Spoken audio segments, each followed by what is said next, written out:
Movie starting కాసేపు ఏంది లాగు ఈ అమ్మాయి ఎందుకింత అతి చేస్తుంది ఇట్లాంటి ఫీలింగొచ్చింది. కానీ మూవీ ప్రోగ్రెస్ అయ్యే కొద్దీ ఆ ఫీలింగ్ మారతది. వాళ్ళు చూయించే ప్రతీదీ స్టోరీ ఎస్టాబ్లిష్ చేయడానికి బేస్ అని అర్థమైతది. ఇక ఒక పాయింట్ తర్వాత ఎట్లయిపోయిందంటే తెలియకుండానే మూవీలో ఇన్వాల్వ్ అయిపోయి జూస్తుంటాం. ఏ ఒక్క సీన్ గూడా స్కిప్ చేయాలి అనిపియదు. ఎందుకంటే స్టోరీ అట్లాంటిది. రోజు మనముండే సొసైటీలో జరిగినవి, జరుగుతున్నవి అండ్ జరగనీకి పుష్కలంగా స్కోప్ ఉన్న ఇన్సిడెంట్స్ అవన్నీ. సో, దానివల్ల అయ్యా! ఇప్పుడేమైతది? నెక్స్ట్ ఏం జరుగుతది? అన్నట్టు ఎంగేజింగ్‌గా నడుస్తుంటది మూవీ.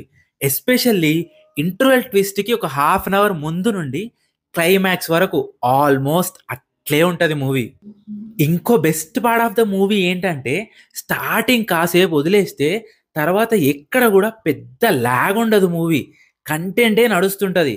అండ్ అందులో చిన్న చిన్న ట్విస్ట్ చాలా ఉంటాయి. సో, బోర్ కొట్టే ఛాన్సెస్ చాలా తక్కువ అనిపించింది నాకు.